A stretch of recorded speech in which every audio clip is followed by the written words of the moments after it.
Peter is a Palacios. Mukbang. Ayan tuloy, hindi ka updated. Masyado ka kasing busy sa kakahanap ng pagbibintangan mo, mali ka. Masarap pa ito.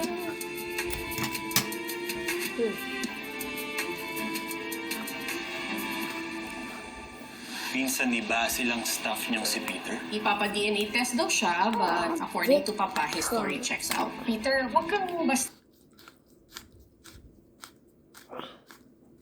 magpapapi ka na Tita Aurora kay Sam. Ako bahala sa'yo. Sige. There's actually one good thing sa ginawa ni Peter. You saw how Tito Galvan reacted. He's welcoming. Yucky baby!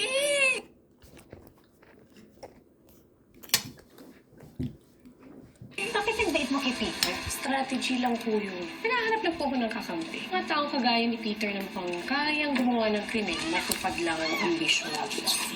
Ma'am, kailangan ko na talaga, ma'am.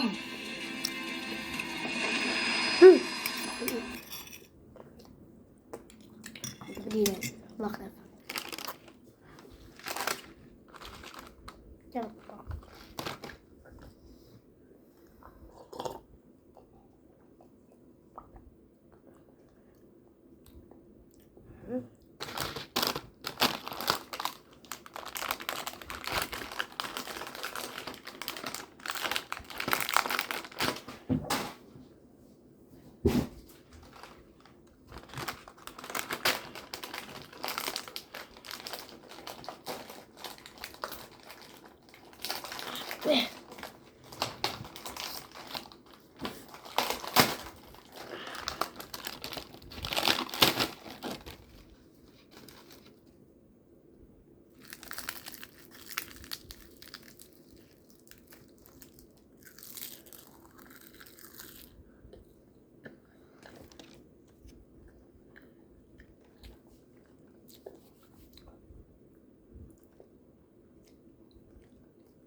Let's do it.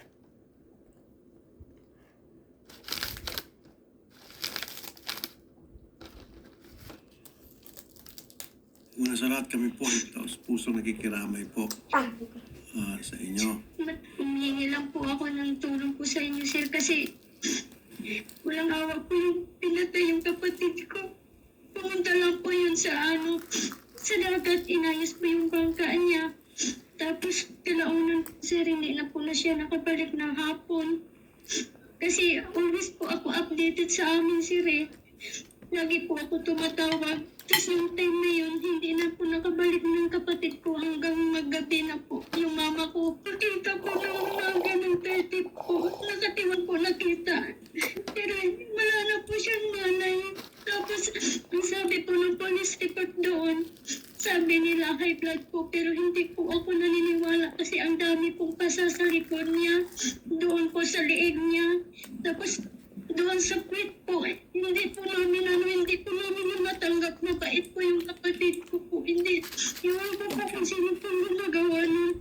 Okay, bakit po nasabi ng mga pulis na high blood? Kasi sir, kung high blood po yun, sir, hindi ganun yun, sir. Dami po kasing pasa sa niya eh. Kaya po, paano po nasabi ng mga pulis, bakit po agad-agad sila po ay nakapagbitaw na salita na high blood? Iwan ko po sa kanila, sir. Sabi ko, tingnan nila ng maayos kasi ang daming pasa. Okay. Tapos sinicheck din naman din ng doktor. Sabi hindi ito high blood. Maraming pasa sa likod niya. Ang daming bugbog. Colonel Mesias, magandang hapon po, sir. Yes, sir. Magandang hapon po, Senador, sir. Po.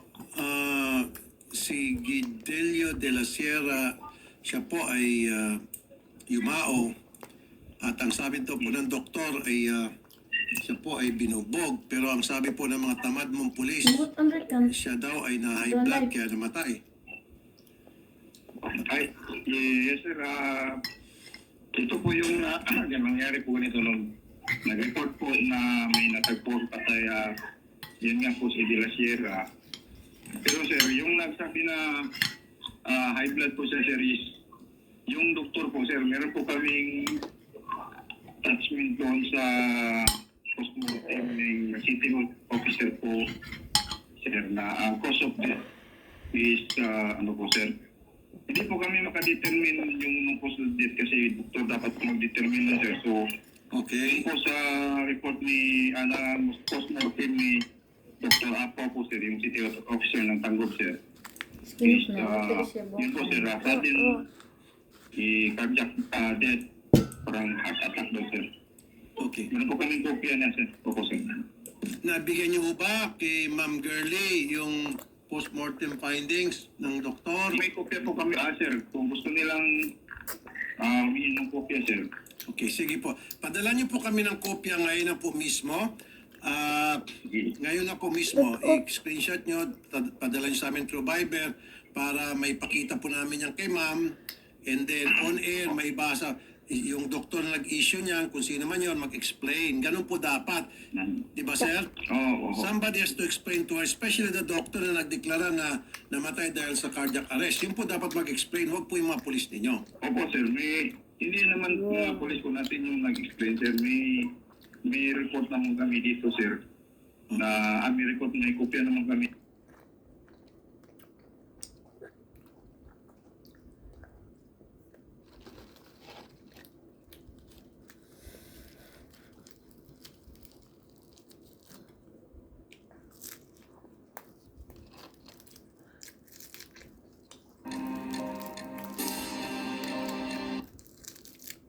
El Sagrado, do solemnly...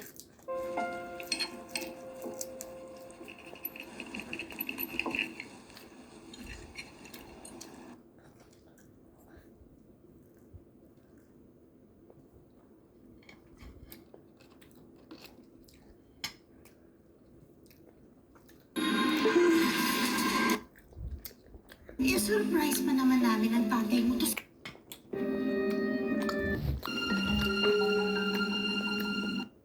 Mahirap gumalaw kung nakatali ka sa pagkatao mo ngayon. Ikukulog muna kita sa ibang katawan para sa bago mong mukha, ang bago mong pangalan, Lavender Fields. Hindi ako titigil at lumakas na babae.